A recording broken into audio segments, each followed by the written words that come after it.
Lowe's knows how to help make your home holiday ready for less. Get Select Style Selections vinyl flooring for just $1.99 per square foot and have it installed before the festivities begin. Our team can help you every step of the way. See a Lowe's Red Vest associate or visit Lowe's.com/holiday install to get started. Lowe's, we help, you save.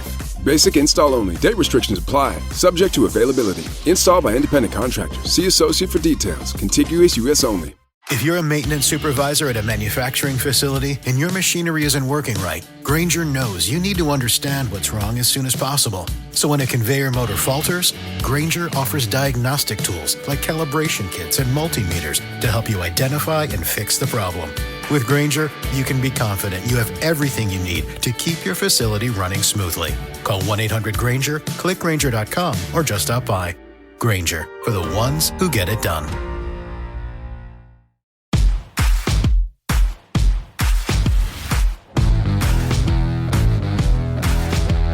Welcome to the Dogs Podcast with your hosts, Blake Reneker, Justin Charles, and Josh All.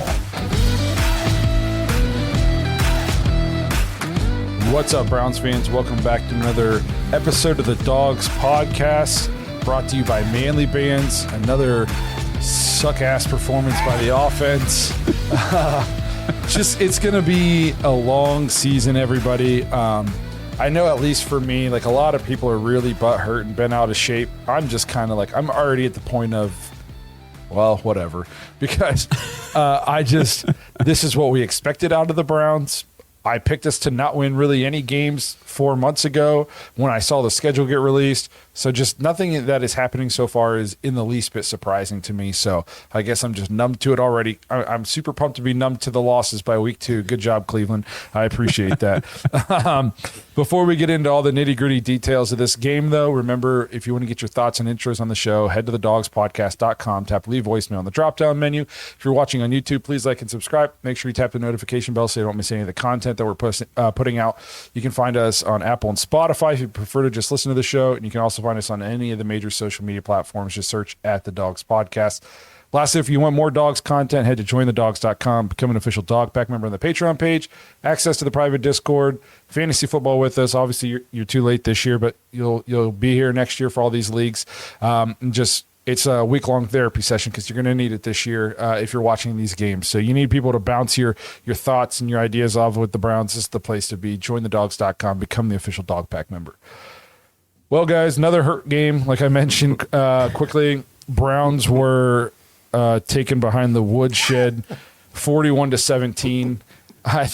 Josh, you're looking at the banner. Gosh, wow. Browns might not win a game this year. Jeez, bro. Heavy, man. Hey, you got to be able to score. Oh, right? That's good. Okay, I feel like might not win a game is being extremely optimistic. That's fair too. Yes.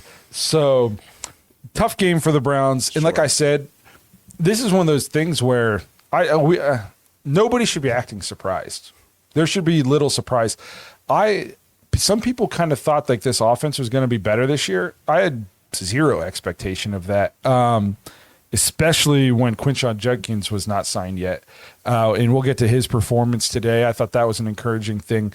My biggest thing for this team this year, at least, just real quick off the top of my head, is the rookies look good. Again, 2 weeks in a row. I thought Mason Graham played really well today. Yeah. Mm-hmm.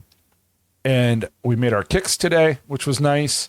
And I do think we look more buttoned up in terms of mental mistakes, like not as many pre-snap penalties and that kind of stuff. So basically we said as long as we can be competitive and it doesn't go off the rails, that's about as good as we can expect for this season. And I know the score was 41-17, but this was a lot closer game for most of it. Like this was, it was a 10-point game heading into the fourth quarter. And then it just, the dam broke. It was typical Cleveland too. Like the defense played great for 98% of the time, but this is just the story of my life when it comes to being a Browns fan.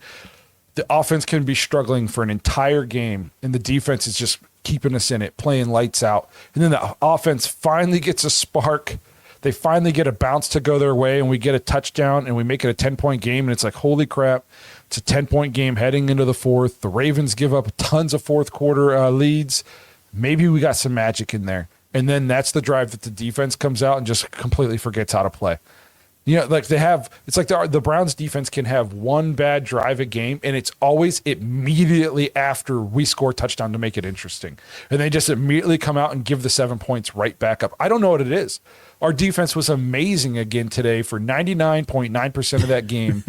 And then we scored a touchdown to make it a 10-point game heading into the fourth quarter. And they immediately just give up an awful drive and let them go right down and score a touchdown. And it was like the straw that broke. Like, well, we're definitely not scoring 3 more times again. So you might as well just call this game now. I don't understand why we're so cursed with that. It's been going on my whole life. Yeah, the offense will suck. The defense will be great. The offense will finally get it together for a drive and go score. In the very next drive, the defense falls asleep and gives up a touchdown. Story of my life. Yeah. No, I told my mom today, I'm like 99% sure that Cleveland Stadium's built on Indian burial ground or something. There's something happening. We're cursed. We're for real cursed. It's really disappointing, man. I'm with you. For a lot of the game, I was glued to the TV. I was excited. There was moments where, I thought we could come up with some magic. But at the end of the day, it all comes down to just stupid mistakes. You can't turn the ball over. And we did it twice. I think they're a fumble and a really, really stupid interception, bad interception. The fumble, I'm pretty sure it was returned for a touchdown too. So, you're just automatic points back. It's just frustrating. It's just all three of those things led to touchdowns for them. Well, I'm sorry. Those 2 things led to touchdowns. The third thing was the block punt. Yeah. Our special teams is terrible. And then let's not forget that the touchdown to Cedric Tillman, that should have been pick number 2 for Joe Flacco. He threw it right to Marlon Humphrey, just somehow went through his hands and somehow into Tillman's hands. Yes, that was a lucky break for us. Rough game. This says we start the season against 2 playoff teams and scream curse. Is Kansas City curse? Well, one, I have a hard time believing, like the Bengals, especially if Burrow's going to be hurt long term, not a playoff team, and they also weren't that good last year. And we beat them all the time. And the fact that we couldn't score any points against them is deflating. Also, Kansas City's not cursed. I just don't think Kansas City's very good this year. And I think a lot of people kind of predicted that they were on the downward part of their dynasty unless they do a shakeup on the offensive side of the ball. So it's comparing apples and oranges, the two situations. The special teams thing, the blocked punt, I don't know if it was a mental mistake or if it's by design, but our interior lineman, our guard, did not block the guy who was right over him and went to the outside. And then just the up back had to try to block some our safety. It was Ronnie Hickman had to try to block some linebacker or whoever it was who had a 5-yard sprint. Of course he got blown up. He was outweighed by the dude by 60 pounds, and the guy had an 8-yard sprint at him. Like, I don't know if that was by design or if our lineman is, at least in my day, the lineman's always supposed to take the inside threat. That's the quickest path to the ball is the straight line, is the inside guy. So I don't know. I'm obviously not on the punt team, and I don't know the design of the blocking for it. But to me, I watched that, and I was like, why would we want our up back, our protector guy, one-on-one with a guy who outweighs him by 60 pounds and has a 10-yard head start at him? That doesn't make any sense to me at all. There's a lot about this team that doesn't make a lot of sense. I find myself asking more and more every week, what the hell are we doing?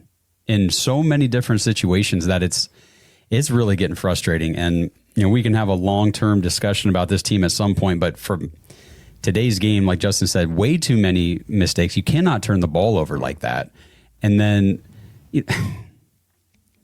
going forward on fourth downs and stuff like that. We don't have the offense to do things. I don't know how else to put it. Like we can't do things. We can't run the ball effectively. We can't pass. Our receivers suck. They're slow. We talked about that before we got on here live. Like, we're the slowest team I've ever watched. It's ridiculous. I said this in the offseason, and I don't want to nitpick our draft because so far our draft appears to be like a home run. Every single one of these draft picks seems to be a hit. But we did scream that we should pick all offense for a reason. And Mason Graham looked great today, and Carson Schwarzenegger has been awesome so far. But there was a reason we screamed to go all offense in this draft. And it's because we don't, our number one wide receiver is Jerry Jeudy, and he would be a number 2 on almost every other team. And there's a couple teams out there, he might be the number 3. Like you could make the argument in Minnesota when Jordan Addison is healthy, that Jerry Jeudy would be the 3 on that team. And he is our number 1. And last year, I don't want to overreact to a 2-game sample stretch so far, but we have this 2 games plus all of the seasons in Denver to compare to last season. It's looking like last year was a fluke, because first of all, if you really examine last year, a lot of that production came out of 5 games with Jameis Winston. Before and after that, there was nothing.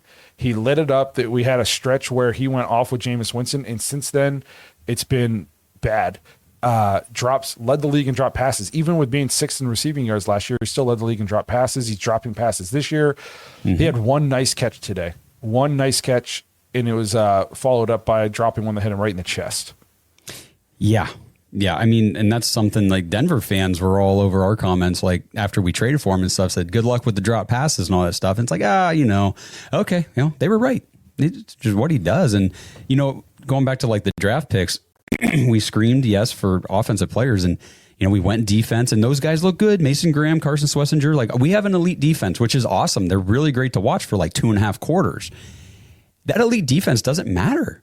We held Derrick Henry to 23 yards. Lamar Jackson had 2 carries for 13 yards. Yeah. Just those 2 things alone, you would think, well, the team playing against them obviously won. We got beat by 24 points. Mm-hmm. So this elite defense, what does it really matter? And I hate saying that because I love it. But, man, the offense is that bad.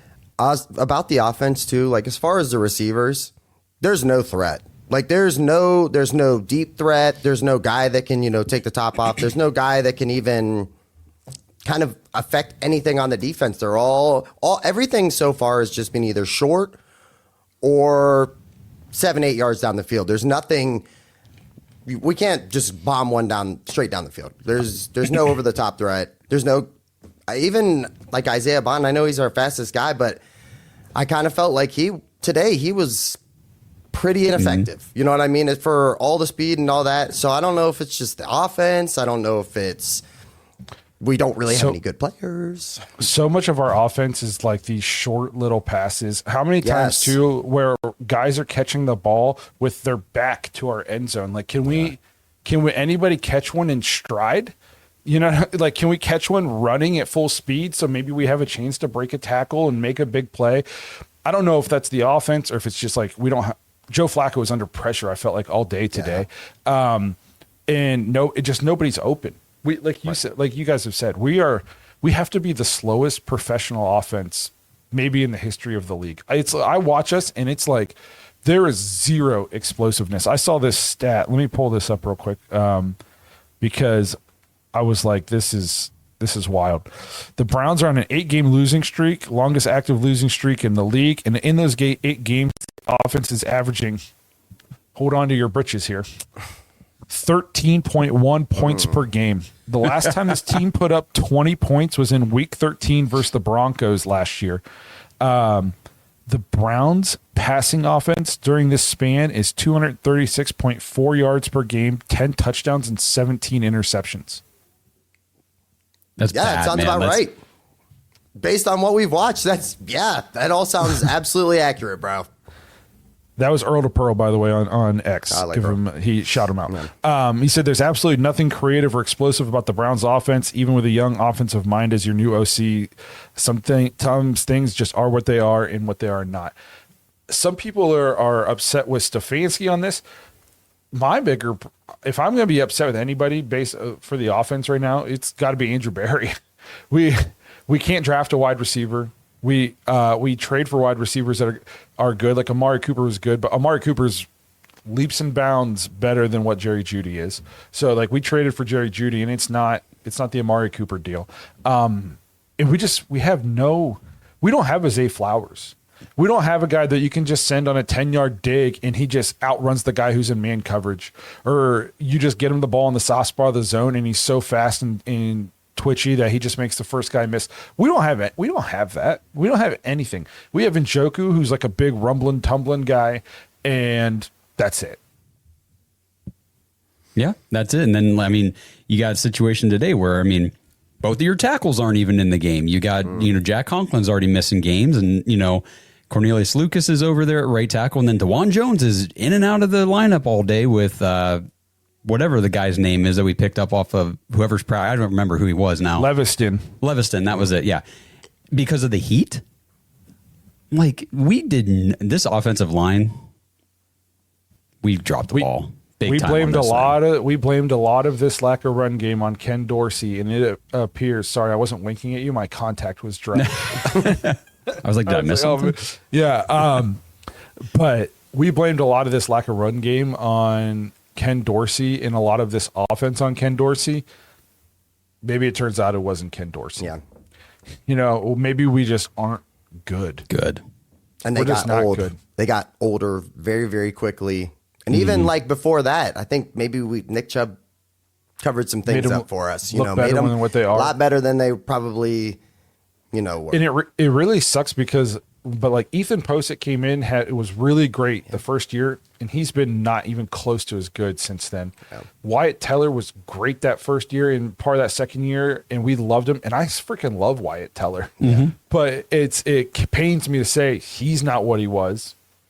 Joel Bitonio is just super old. I still love Joel.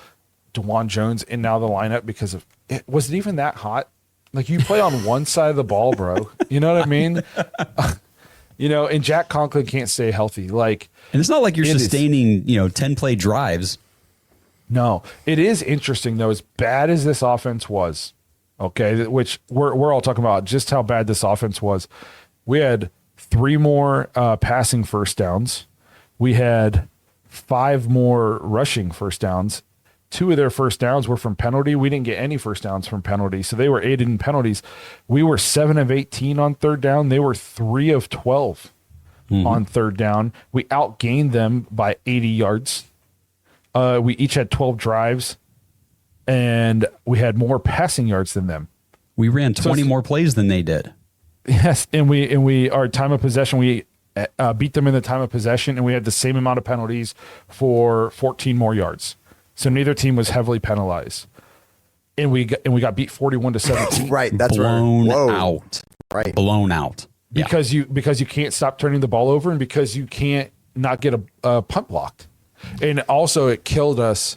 Devin Bush played well, but they literally threw him the ball in the end zone, and he dropped an interception. Then they scored a touchdown on the very next play. How many times has that happened to us as Browns fans? Where it's like, you got to make that pick, and then they end up scoring on that drive. It was the very next play. I mean, Ravens could say the same thing for Marlon Humphrey too. Like, that should have been a pick and ended up being a touchdown on the same play. I did want to point out here. What does this say?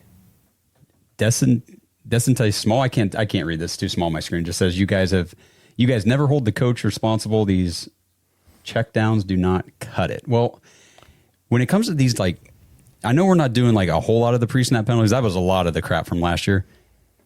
We're on pace to lead the league for the third year in a row now in turnovers. Yep.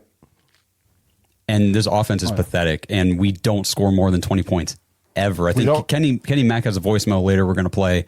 He's got a stat in there about how many times we've scored over 19 since we made the playoffs, and it's like 3 times in what was it, 23 games or something? It's pathetic. It's on beginning of the year, they're saying seats are guaranteed, everything's cool. If this is a whole season and it plays out exactly like, what we've seen the last 2 weeks, I don't know how you go into next year and you say, Andrew Berry and Kevin Stefanski, we got to run it back. We got to run it back at least for a year or two and get a new quarterback in there. And I just think the water is going to get way, way too hot. And, at the end of the day, I think unless I'm not even gonna lie, I think we could go 0-16, and unless it is like leaks out of the locker room, just complete dumpster fire, we're getting beat 60-0, and you can tell the guys have given up. They're back. They're 100% back. Yeah, you don't trade your first round draft pick and all that stuff if you think you're gone the next year. True. I mean, I guess things can change from the ownership side of things, but I'm kind of with you. I feel like there are guarantees there that because I don't feel like there's a sense of urgency from anybody on the coaching staff, the front office. Like, I feel like I don't even give a shit half the time, and it drives me nuts. But I know you were saying that in jest about we go 0-16, 0-17, but think about it, guys. Like, if this offense continues on this path and it's terrible, we can't score, we can't move the ball, we're turning things over. Like, our elite defense is not going to stay elite all season. Like, there are going to be games where they're going to be checked out early because we just threw 2 pick sixes in the first quarter or something, and or like today, we don't have Martin Emerson, obviously, and then we're down Denzel Ward. So Cam Mitchell's out there with Miles Harden, and forget it. That's where they're picking up all their yards through the air because our secondary blows. And now that I don't blame on Andrew Berry because you had 3 top cornerbacks. It just sucks that now you're down to 1 for much of this game. You saw the loss of Martin Emerson a lot today. Yes. Yeah. Like Cam Mitchell got worked. Oh my gosh. Yes. Name I wasn't familiar with before this day, Tylan Wallace. Who knew? Who knew that that was going to be the huge deal breaker on the day? It was like second quarter, and I was like, we're getting shredded by dudes I don't even know who they are. Yeah. Like, we did a great job. It was good to, we bottled up Derrick Henry. He did absolutely nothing. We bottled up Lamar for the most part until, late, and then he ends up with 4 touchdowns. But he only had, he ended up 225, 4 touchdowts, no picks. Like, that's a pretty solid game. Pretty solid game, yeah. Good game. But I feel like he got he got one of those touchdowns late with DeAndre Hopkins. Like, I felt like for at least like a half, like, we did a pretty good job on him. He didn't have hardly any rushing yards. He only had 13 yards rushing. Derrick Henry had 11 carries for 23 yards. One of his carries was 8. Yeah, he was 6 carries for 6 yards at one point, and I was like, okay. Yeah, we did a great job on Derrick Henry. Yeah, Simon understood. We just can't stop turning the ball over. And we knew that was coming. Like, and I said online, people are already calling for Joe Flacco to not be in there, and they were the same people who thought if we were going to go to the Super Bowl because we were getting Joe Flacco, and it was like, guys, we tried to tell you. We tried to tell you. He played in the same offensive system last year and wasn't good that Danny Dimes is playing in this year and looks like the comeback player of the year in. Yeah. That should say something, because I guarantee you almost everybody who's watching this show right now doesn't think Daniel Jones is any good. And if I would have told you at the beginning of the year, if I would have polled Browns fans at the beginning of the year and asked them which quarterback do they want on this team for this upcoming season, Daniel Jones or Joe Flacco, it would have been overwhelmingly Joe Flacco. And if we would have said we wanted Daniel Jones instead, we would have been getting cussed out. People would have said we don't know ball, all this stuff. And Joe Flacco failed in the exact same offense that Daniel Jones is excelling in this year. We told you guys that he wasn't going to be the savior of this team. We told you. Well, let's do this first commercial break, and then we'll hit Brad's voicemail on the other side, and then we can dive into more of this quarterback talk. This episode is sponsored by Manly Bands. Browns fans, it's time to kick off the NFL season, and it's also time for you to kick off your wedding band game. Head to manlybands.com right now for their fall wedding sale. Get 30% off site-wide, plus use promo code CAMP25, CAMP25, to get an extra $25 off your order. Manly Bands has the most unique, handcrafted wedding bands for men, and they've got a huge selection, so many different styles, materials, and collections to choose from. Plus, they've got manly gifts for any situation you need, whether you're getting married and you need groomsmen gifts. They've got barware, they've got chains, bracelets, they've got gifts for retirement, and they've got your everyday stuff like lighters and coffee mugs. They've even got ear pods and some pretty cool t-shirts as well. So dive into football season this fall. Head to manlybands.com, 30% off with the fall wedding sale, and get an extra $25 off your order with promo code CAMP25. That's manlybands.com/dogs. Since 1989, Mount Hope Fence has set the standard in outdoor living. From decks and railings to fences and patios, we've got you covered. Our lineup features top brands like TimberTech, AlumaGuard, Preferred Railing, and Unilock, along with our own premium Duralux vinyl products. For over 30 years, we've partnered with contractors ensuring reliable job site delivery. Discover quality and excellence in all things outdoors with Mount Hope Fence.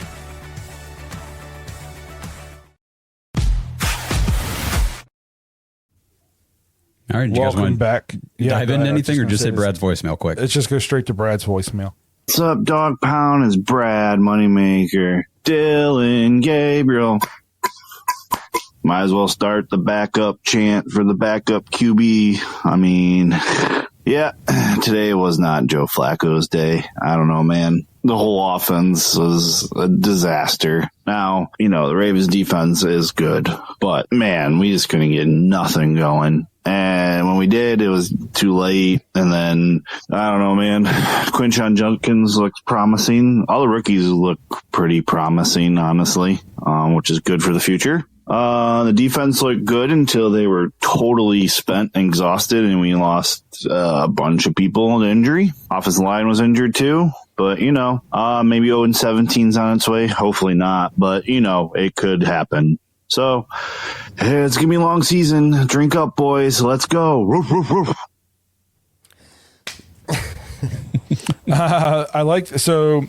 This is kind of he started with the Dylan Gabriel chant. Yeah. One, obviously he was going against some backup Ravens defenders. They had pulled some starters, and the Ravens were obviously not trying very much. But Dylan Gabriel looked pretty good in his one drive. His touchdown pass was a nice throw, like getting it up over the safety or the corner, whichever it was. So that was encouraging. I feel like we kind of talked about this heading into the season, and like where a good point to see Dylan Gabriel in the or eventually Shedeur, at least just one of these rookie quarterbacks. And we kind of had our eye on like that Week 7 matchup against the Dolphins as maybe the best time to get a rookie in there.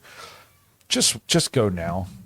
Just go now, because and I know, like, and I joked before we came on here, we got the Packers next, and I said we might not get a yard. They've completely shut down the Detroit Lions and the Commanders, two prolific offenses. What are they going to do to us? You remember when we used to play the Bears and they had Justin Fields and they had negative yards passing? Mm-hmm. I'm in fear that that's what this is going to look like against the Packers next week, but. And maybe it's just like not very fair to just throw Dylan Gabriel out against that defense for his first game. But we can't score. Joe Flacco can't put up 20 points. It's doing no good to have him in there. Just do it. Just baptism by fire. Just get him in there. The quicker you get him in there, the quicker you can start to see if he's got anything to offer. And I'm not even saying he has to play perfect, but if he just looks like there's something to build on, and then you just keep going. And then if he doesn't, then go to the next rookie, because we got to figure out if one of them can play or both of them can play by the end of the season. And I don't even think Joe will play as bad as he played today every single game, but there's just no point. There's just no point for him to be in there. There's just not. No, well, I mean, they asked Kevin after the game, are you considering a quarterback change from Joe to Dylan after this game? And he said no. He said no. So, I mean, unless we get one of those, wink, wink, nod, nod, Joe Flacco has a, hammy injury this week in practice or something, it's going to be Joe Flacco against the Packers. And that's like the best defense in the league right now. Yeah. I'm with you, Blake. We are in big trouble next weekend. It's a gauntlet. It's a gauntlet the next... 4 weeks? I mean, Joe Flacco's mobility, I'm terrified about next week. Terrified. Michael, it kind of has a feeling like a game he might not make it out of.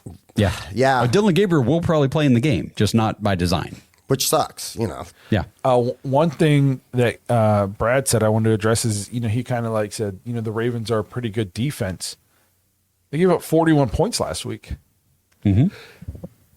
Oh, Exactly. the live sneeze. Excuse me. I was trying to hold it in. I can't edit that out. I'm sorry. This defense, and I saw Aaron said Roquan Smith had a good game. Yes, he dominated today. That's it. Aaron Butler said that. But this Ravens defense gave up 41 points last week. The Bengals defense gave up 27 today. They gave up 271 passing yards and 3 touchdowns to Trevor Lawrence, 71 rushing yards to Travis Etienne, 76 receiving yards to Washington. Like, it's not like the Bengals defense didn't come out and shut down Jacksonville today. You know what I mean? We've played, at least so far, 2 defenses that have given up a lot of yards and a lot of points in the games that they didn't play the Browns. So what's going to happen when we play a defense? I mean, did you see what the Lions did to the Bears today? Oh my gosh, yeah. That's embarrassing. And that's the same team that looked like they didn't even belong on the field with the Packers. Right. Like it's going to be. I'm not trying to turn this into a preview of next week's game, but it's going to be a massacre. Well, That's go ahead, going to be bad. Just to touch on that, with Green Bay. I've watched Green Bay dismantle two really, really good teams in Washington. And then who did they just play? It's blanking me. They played Commanders Detroit and first. then Detroit. And shut them down completely. And these were explosive, high-flying offenses. I don't know what we're going to do at all. Yeah, Jimmy Cleveland, thanks for the super chat, says at this point, play rookies. Shador can throw accurately and down the field. I'm with you, Jimmy. I'm with you guys. Like, I would not mind just moving to the rookies already. Like, you're right, Blake. I agree 100%. The way this offense looks, when we talked about having Joe Flacco kind of get this season started for us, it was to keep us in games, to keep us competitive. That's out the window already. We suck. This offense sucks. Get a rookie in there, see if anything changes, see if they show anything. But Jimmy, Shador should not be the first name you throw out there because it will be Dylan, as it was today. Dylan will get the first crack at this thing, and he'll be in there for as long as until he gives it up. This is one of those things where I lost my train of thought. Never mind. I got too many messages coming in here. I got text messages coming in on my computer. I had the best point I was maybe ever going to make, and it got ruined. But I was going to say we wanted to start Joe at the beginning because we wanted to tell the vets in the locker room, like, we're going out. This guy gives us the best chance to win. This season's not just about figuring out what's for next year. That, like you said, that ship has sailed. It is about it's on to figuring out what's going to happen next year. Because I remember I was going to say, what's the worst that could happen if we go to a rookie? We're averaging 13 points a game our last 8 games. 13 points a game in our so what? We'll score 7 or 0. We're averaging 13 points a game in 8 losses. So, like, it can't get any worse. So just do it. No, I agree with you on that one. I mean, it's bad right now. Jimmy says, also after today's loss, thank you again for their super chat. The team visibly frustrated and body language shows. That's another thing that scares me, is because I know some people want to, but I don't want to turn over the entire staff. Like, I don't, whenever you're doing like an experiment, I guess, or troubleshooting, you don't just go in if something's not working and change 10 Everything. things. Yes. You know what I mean? You change one thing at a time to see, as you're troubleshooting. I don't want to go into next year and have to change 10 things. Offensive coordinator, head coach, defensive coordinator, switch to a different kind of defense, draft a quarterback. I don't want to have to, I don't want a total overhaul, especially because we talked about this a little bit while we were texting after the game. Josh, you said you feel like we're so far away from being anything that's good. I have the opposite feel. This rookie class is so good, and this defense is so good. I have the sense that we might not win a game, but we're going to be very competitive in all 17 of those games. And it's like we're one good rookie class / free agency away again from being like the surprising team. Because Harold Fannin looks like he's very good. Samson looks like he's very good. Quinshawn Judkins, he had his one padded practice in the NFL, and I thought he looked pretty good in limited action today. Mason Graham looked really good. Carson Schweschinger looked like this rookie class is the kind of rookie class that you can go from worst to first real quick. It's not going to happen this year because we've talked about offensively we suck.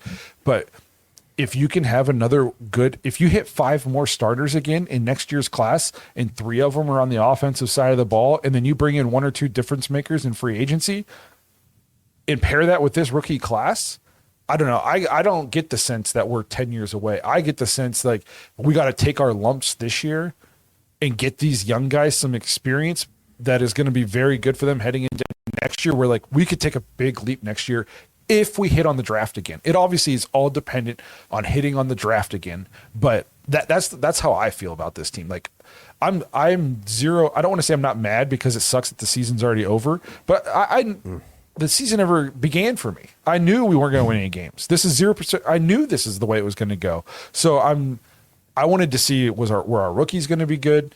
Are we not having as many penalties and like that kind of stuff? And so far this year, and through 2 games, the stuff I've wanted to see out of the team, outside of wins, obviously, I've seen.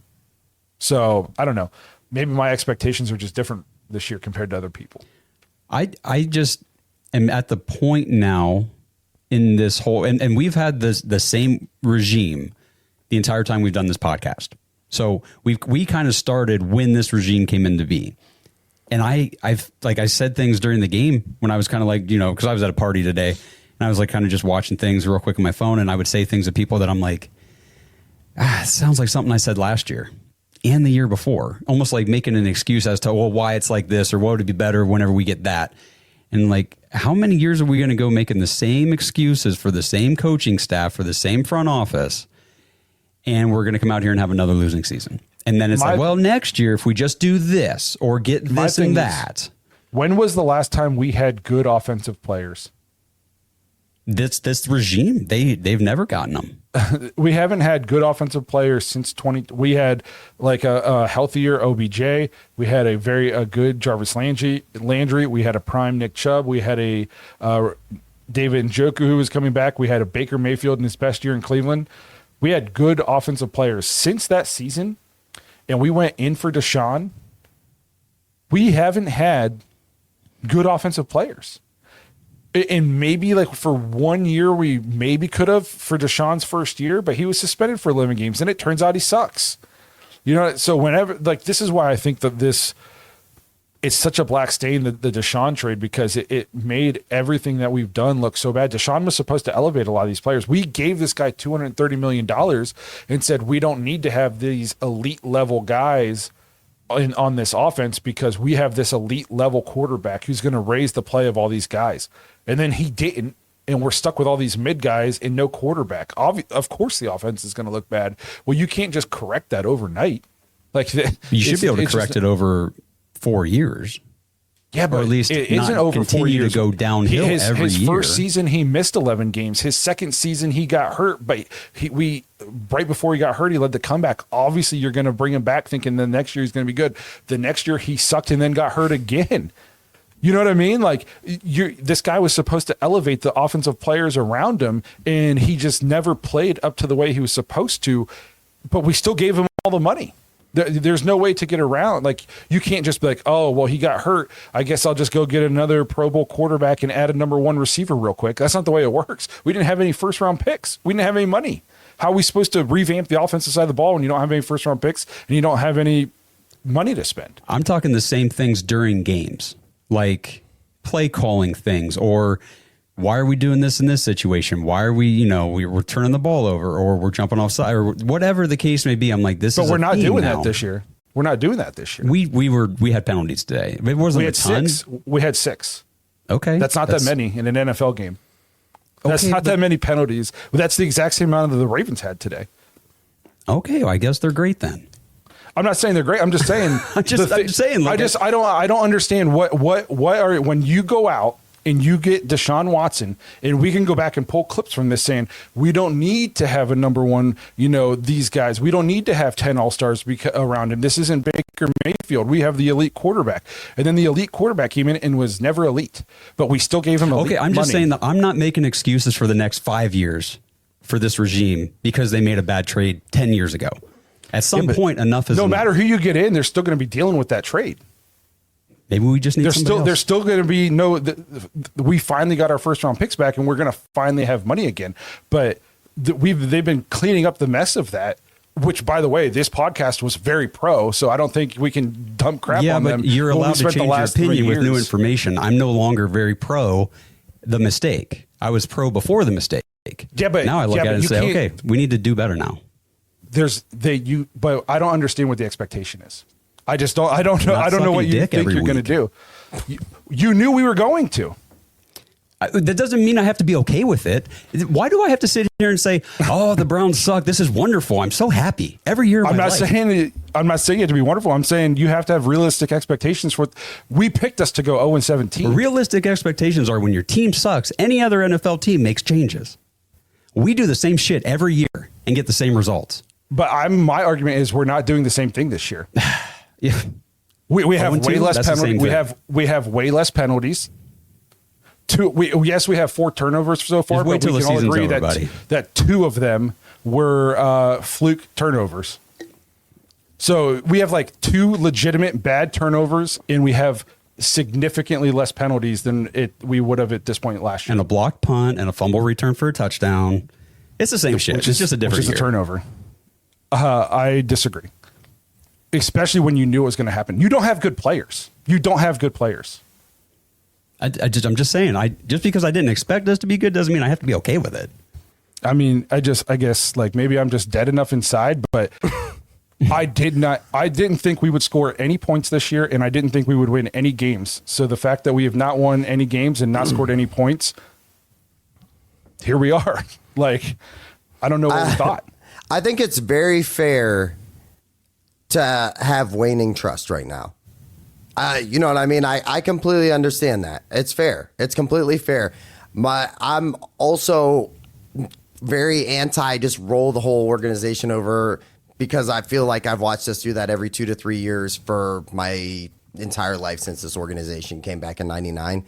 I mean, the Deshaun Watson trade is going to go down as something that's going to goof this organization up for at least 5 years. You know, it's going to be tough to actually get back to it. We're completely in the red on money before the season starts every year. The draft picks that we traded away that we were like, that didn't matter. It did. It made us older. It made us slower. It made us way less athletic.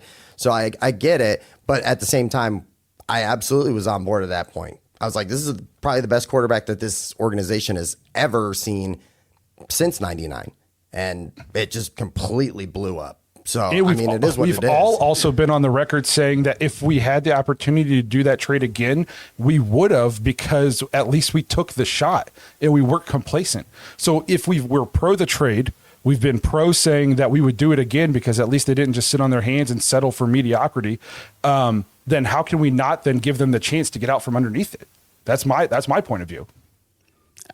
You have more patience than me. That's all it is. I mean, that's what it boils down to. You're more patient with this regime to give them more years to get out from under it. And I'm kind of getting to the point. I'm not saying I'm there yet. I'm saying I'm getting to. I'll tell you who I am there with. This is the first year. I'm there with Bubba Ventrone. I don't want him around here anymore. I think the special teams has been bad for years. I think that's a mistake. I think Bubba Ventrone. Chime in. Again, I've talked about this before. When your special teams players are your second and third string players.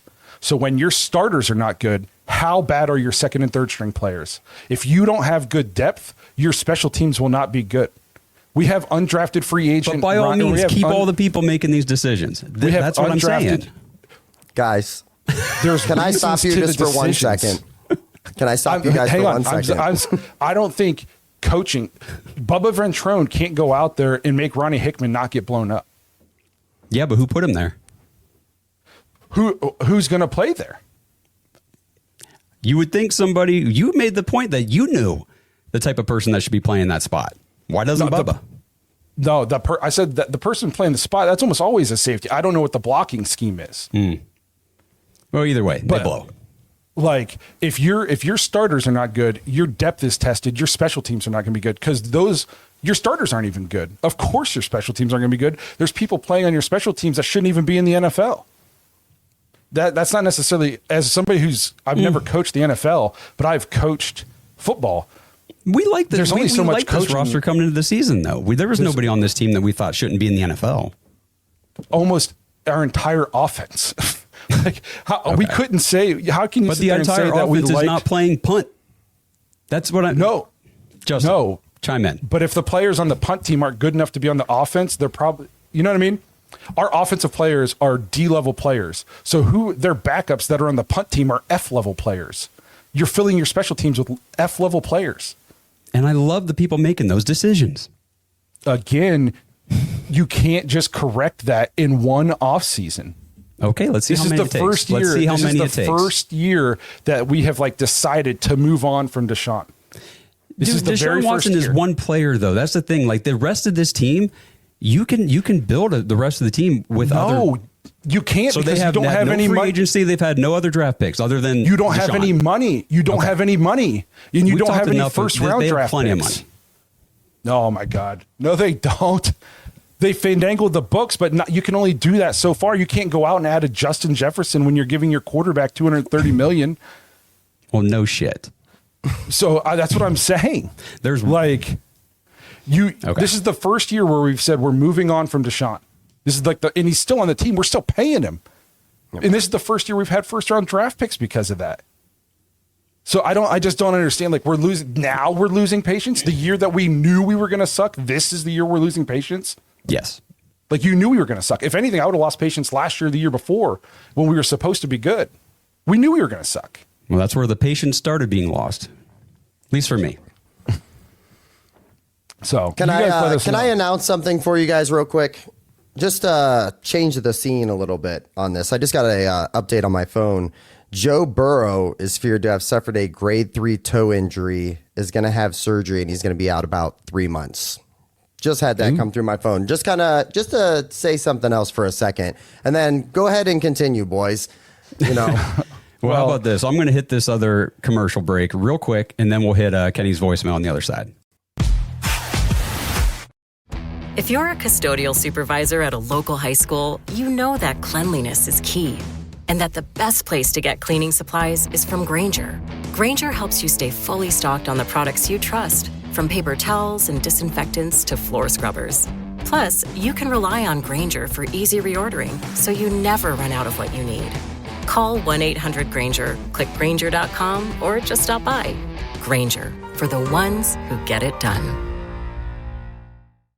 This episode is sponsored by DraftKings Sportsbook. Your season, your shot. The NFL is rolling, and every touchdown can bring you closer to a payout with DraftKings Sportsbook, an official sports betting partner of the NFL. From first touchdown scores to anytime TD props or the thrill of live in-game betting, every snap is loaded with opportunity. And new customers, this one is for you. Bet just $5 and get $200 in bonus bets instantly, plus score over $200 off NFL Sunday Ticket from YouTube and YouTube TV. So download the DraftKings Sportsbook app now and use code BROWNS. That's code BROWNS to get $200 in bonus bets instantly when you place your first $5 bet, plus over $200 off NFL Sunday Ticket from YouTube and YouTube TV. In partnership with DraftKings, the crown is yours. Gambling problem? Call 1-800-GAMBLER. In New York, call 877-8-HOPE-NY or text HOPE-NY 467-369. In Connecticut, help is available for problem gambling. Call 888-789-7777 or visit ccpg.org. Please play responsibly. On behalf of Boot Hill Casino and Resort in Kansas, fees may apply in Illinois. 21 and over. Age and eligibility varies by jurisdiction. Void in Ontario. Bonus bets expire 7 days after issuance. See sportsbook.draftkings.com/promos. NFL Sunday Ticket offer for new subscribers only and auto renews until canceled. Digital games and commercial use excluded. Restrictions apply. Additional NFL Sunday Ticket terms at youtube.com/go/NFL Sunday Ticket/terms. Limited time offer.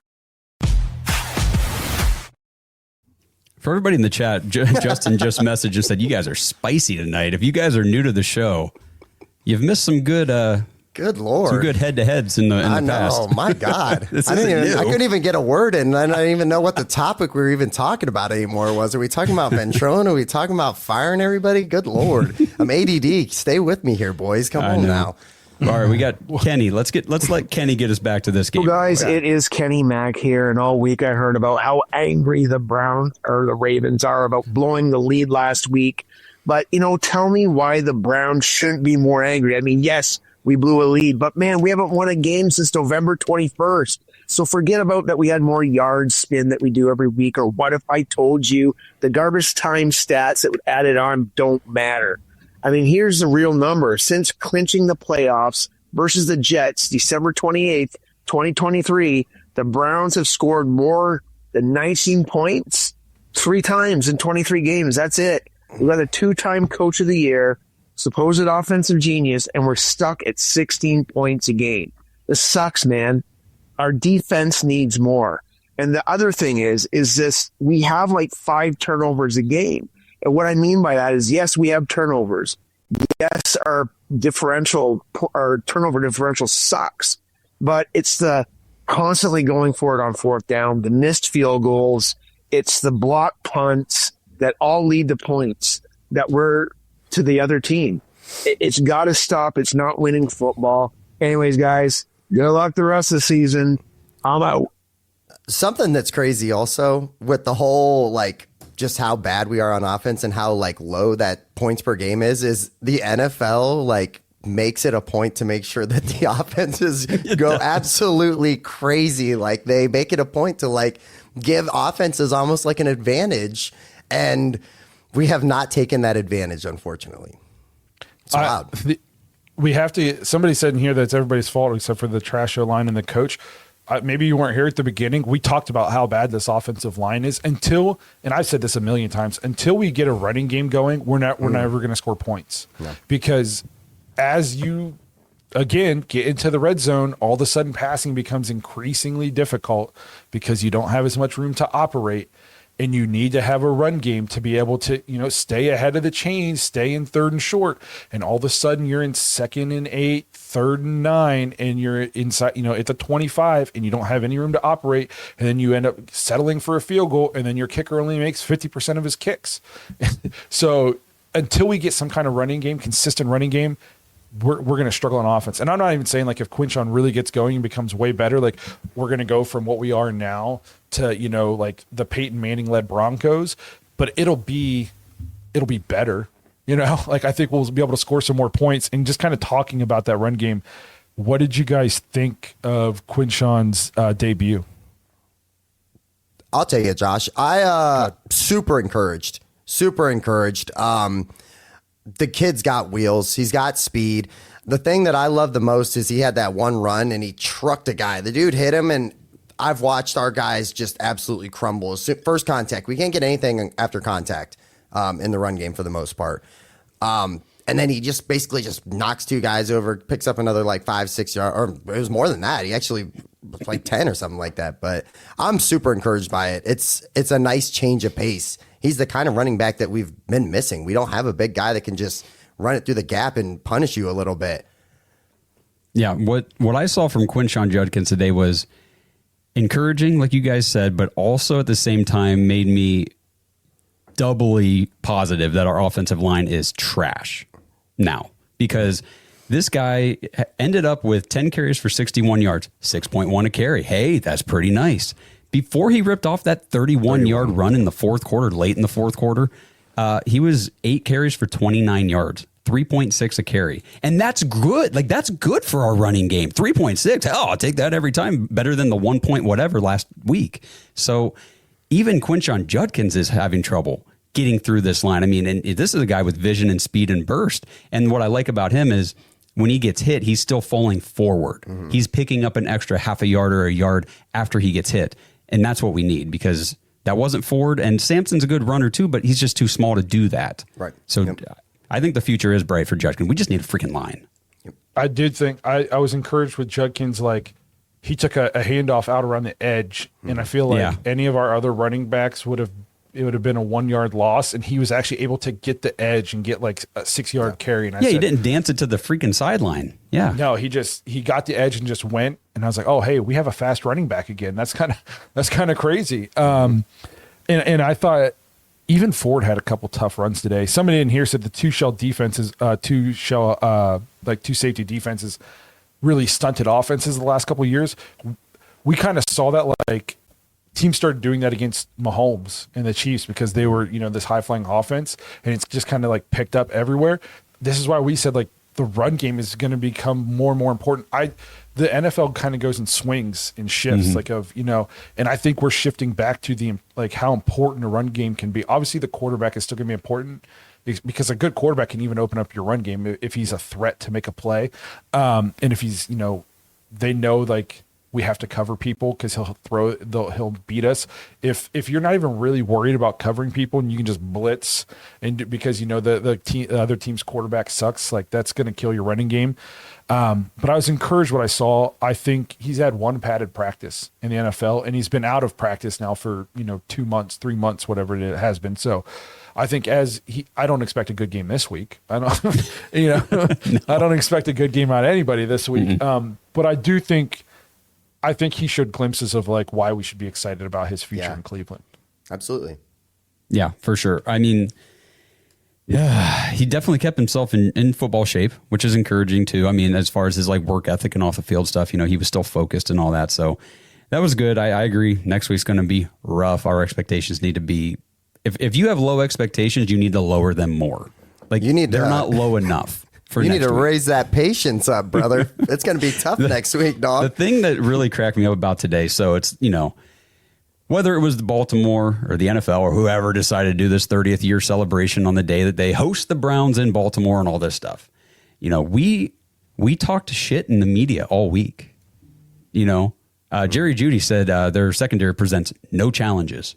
Grant Delpit said Derrick Henry is not hard to tackle. And there were some other things that were said. And it's like, you guys got beat by 24 on their 30th celebration. Like, shut up. I'll say this. Like the Jerry Jeudy, they pose no issues thing. Maybe. What's Grant Delpit supposed to say? No, I totally. God. Well, and I did say that if anybody was going to say that he's not hard to tackle, Grant Delpit can say that because he laid him out last year. But like Jerry Jeudy, it's like, dude, then go out there and dominate. Yeah. Get open. Make the catches. Don't drop shit right off your chest. It's one of those things. The 30th year celebration today was. There's zero words to describe how much I hate that team. That's all it comes down to. Well, all right. So how about who in the chat here? Kev. Man, I have a hard time reading this. Kevin something. So they try to drop that Shador news right before the game. Schefter's been sitting on that for 2 months. What did you guys make of that?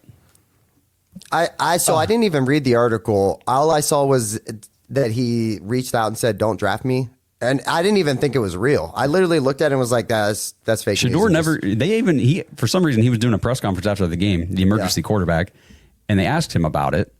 And he didn't say, no, it's not true. He just said, my memory doesn't go back that far. Which is code for, I said, please don't draft me. Yep. And I'm not, if you're Shador, you're never getting on the field in Baltimore, at least for not 6 years, probably. How old's Lamar? What, 28, 29, maybe? That's right. Yeah, and he doesn't show any signs of slowing down. Like he's only gotten better and better as a passer. So he's not obviously what still makes him so dangerous is his ability to make plays, but like he's gotten significantly better from the pocket. Like he's going to be around a while. He can have a career off his arm. Yeah. Yeah. Like why would he want to go and back him up for 6 years, 7 years and never, ever get to step onto the field? Obviously, you're going to want to go somewhere and have a faster track to play. There isn't anywhere in the league with a faster track to maybe being the starter than the Cleveland Browns. No. So could be quarterback 3 by week 6. Yeah. So it's it'll be so let me pose a hypothetical for you. Say we move on from Joe, because we're just not winning. We're not scoring any points. Say it's 2 weeks from now. We don't even make it to week 7. And then Dylan Gabriel is obviously next man up. He comes out and he gets injured. God forbid. We don't want it to happen, but say he gets injured. Do they go back to Joe or do they hand the reins and keep it with the rookie? And if they don't go to the rookie, what is that shitstorm in the media and the fans if they don't give him his chance? I'll start, Josh. Yeah. Okay, go for it. Yep. So the only thing for me is I think at that point, once you go off of Flacco, like once you go away from Flacco, I don't think that you can ever go back. You know what I mean? I think that you have to just continue down the rookie path. The thing that would be weird is if they did that. Let's say they go back to Flacco. That would be very alarming for me as what's going on inside the organization as far as relationship between Shador and the Browns. You know what I mean? To me, I'm like, just see what you got. You have an opportunity. You have 2 first-round picks next year. Find out if one of these guys can actually bowl, and then you can address offensive line. You can address tackle. You can address wide receiver. You can address all these needs that we have, and we have needs. There's a lot more that needs to be done. Okay, so I don't know why in the world at this point, if you go away from Flacco, that you would ever go back to him, unless it was like. Go ahead.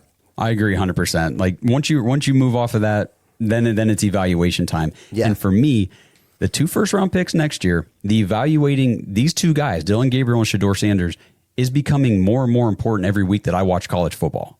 Because so far, and you guys, let's have this conversation real quick if we can, but I haven't seen anybody in college. I mean, it's only been 3 weeks, but I'm not seeing any of these quarterbacks popping off the screen as like that guy has to be a first-round pick. I haven't seen that yet. No. Guys flash. There's been And guys. it's worrying me because we keep banking on this 2026 quarterback class. The Browns have this pick. Oh, our guys in this class. This could be another year now where we're like. Here's what I was just thinking this. There's a chance the Browns aren't drafting a quarterback for 3 more years because Jimmy even alluded to that. Because if none of these guys ascend next year, we're not going to waste a pick on one. With our 2, we'll go somewhere else. And then the next year, if you're picking at the top of the draft and you suck, you're picking Jeremiah Smith. I would hope so. You know what I mean? Like a quarterback would have to come out of nowhere and just be like the next coming of Andrew Luck in my eyes for Jeremiah Smith to like not go number 1. I mean, we're talking about a guy who is like basically Jesus Christ out there running routes. So I just don't, there's a chance you're going to go 3 years without drafting a quarterback because like you said, I don't want to hear any Cade Klubnik talk. No. Maybe the closest one, like with the highest ceiling right now, is Nussmeier. Mm-hmm. Honestly, you might be looking at Julian Sayin in a couple years. Like he throws a good ball. He looks pretty good for Ohio State, and he's a redshirt sophomore. Like you might be looking at him in 2 years or 3 years, whatever year he comes out. It's definitely not Arch Manning. No. I don't know if he's injured or if he just sucks, but there's something going on with him. It's not like the answer quarterback is just guaranteed in the draft, which is why like we were so pro going for a guy like Deshaun because it's such a crapshoot in the draft. It just sucks that it sucked. Yeah. Super chat here. I can't see the full name on my screen for some reason. Dragon the something says yes. Abandoner. Outside of Mendoza. What is it? The Abandoner. The Abandoner. And can you read it? Because my whole thing says outside of Mendoza, 2026 QBs look awful so far. I'd take Dillon and Shador over a majority of them. Is Mendoza the guy out of Indiana? Yes, and they haven't played anybody really competitive yet this year, but that's not his fault. He's gone out against bad teams and lit them up, so that's at least encouraging. I need to see him against the Big Ten teams. They don't even play anybody this year, though. Their schedule is trash. Is it? I didn't even look. Okay. Their schedule. They've played high school teams basically to this point. That scares me. Until I see him against like an actual college team, I can't properly evaluate that. Let me see here. Where are we at? Anything else we want to get into? We're pretty much at the hour mark. Chat, anything else you want us to get into? I see a lot of people talking about Shador. I mean, it does kind of go back to the fact that we are sitting on this guy who was by all accounts, first round talent at quarterback. He's sitting on our roster. And we're going to see him at some point. I heard something on the TV broadcast today that I wanted to mention. Mm-hmm. A lot of people who are huge Shador stands think that the Browns hate him, which doesn't make sense because we moved up in the draft to pick him. If you hated him, you wouldn't have done that. And they think like he's third on the depth chart. He's buried. He's not running the scout team. They hate him. They don't ever want to give him a chance. They said on the TV broadcast that after every single practice, they do a special period after practice with Shador where he gets 8 to 10 reps in the offense just to make sure that Shador is staying active and getting reps in this offense. You don't do that with your third string quarterback if you don't think he has potential. Yeah.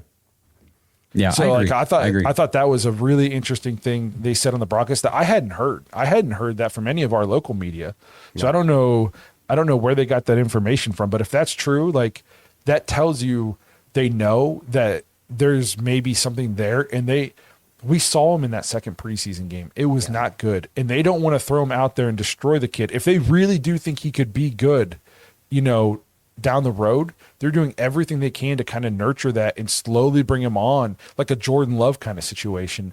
So then when he does get his chance, he's ready to go. So I think it's the opposite of what people say in terms of like they hate Shador. They don't know. I think they know that they have something there and it's just raw right now. And if they can slowly develop it and bring him along and not destroy his confidence and not getting killed, like they could really have something there. So I think it's the complete opposite of what some people think. I agree because I think like a game like today, is a great example. I think that if Shador had been thrown out there for, we drafted number 2 overall, he's our guy, we're going to force him in there. I think today would have been a very bad game for him. I think he would have gotten so many sacks. He would have drifted back because he's got these bad habits from college that I think you're right. I think they're trying to work some of that out of him because he is raw, but he's got so much potential. They know that. Well, you got to harness that. You got to work on those other things, get him out of the game until he's ready to go out there and do it. So, yeah, this I agree comment with the says, patience. how are you getting better not playing? Well, he's playing in practice if he's getting 8 to 10 reps after every practice.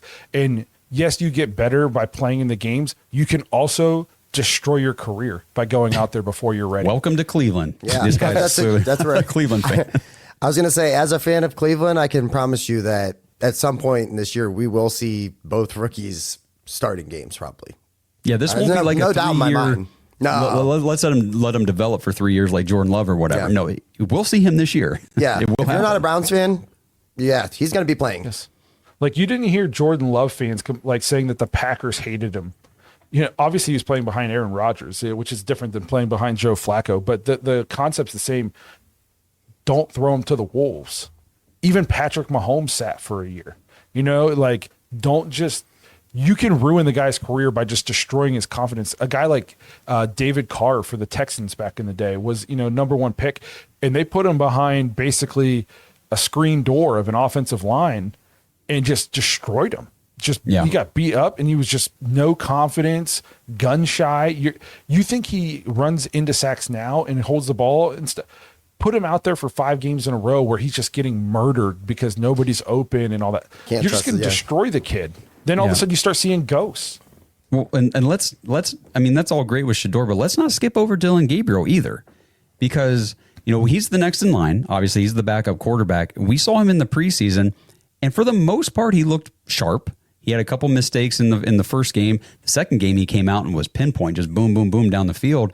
And then today he comes in. Yes, it was against backups. It was late in the game. Baltimore was pretty much done, but he still had to come in and make the throws, make the reads, do the thing, and he did it. And he's a very highly decorated quarterback out of college as well. So I think that it, like you said earlier in the show, Blake, it can't get any worse.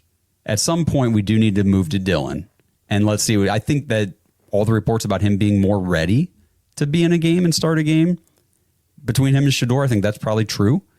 So I'm not as worried about throwing him to the wolves too soon. No, Green Bay might be, I don't know, but soon. Yeah. And like the people saying, like complaining about what we're saying about it's okay that he's sitting right now and you're being frankly babies about it.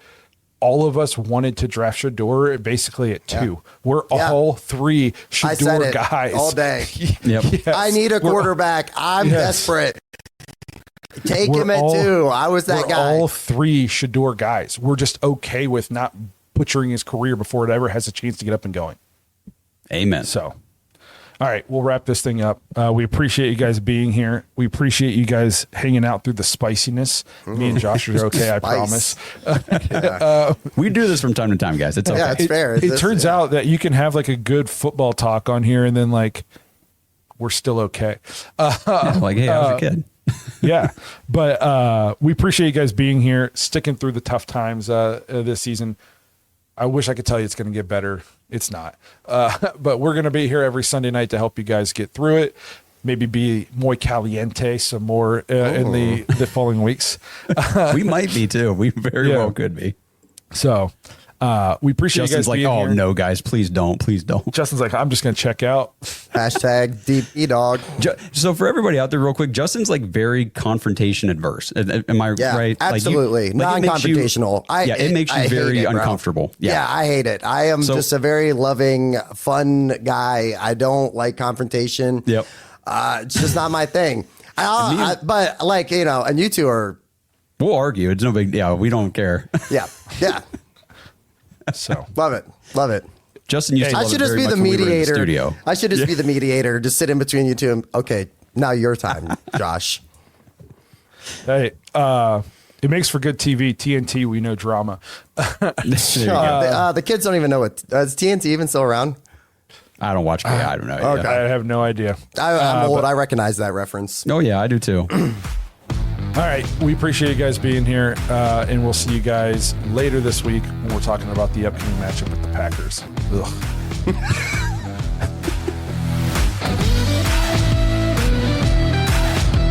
Thanks for listening to another episode of the Dogs Podcast. Make sure you subscribe on YouTube and follow us on Twitter at the Dogs Podcast. Get your thoughts on the show at thedogspodcast.com.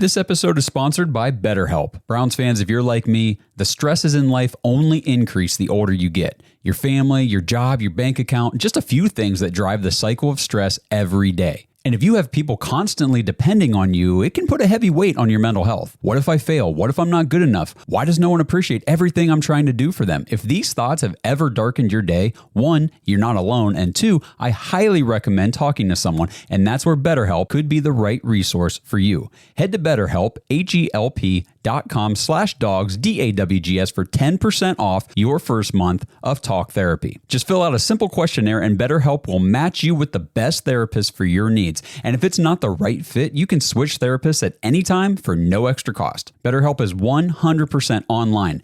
You can talk with your therapist on the phone, via face chat, or even through text message. Your therapist will listen, ask questions, and help you see things from new perspectives. So what are you waiting for? Take the first step to making positive improvements in your life. Head to BetterHelp.com/dogs now for 10% off your first month. That's BetterHelp, HELP.com/dogs for 10% off your first month. This is the story of the one. As a maintenance supervisor at a manufacturing facility, he knows keeping the line up and running is a top priority.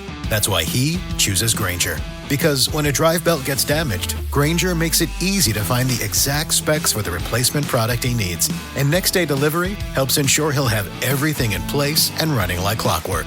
Call 1-800-GRAINGER, click Grainger.com, or just stop by.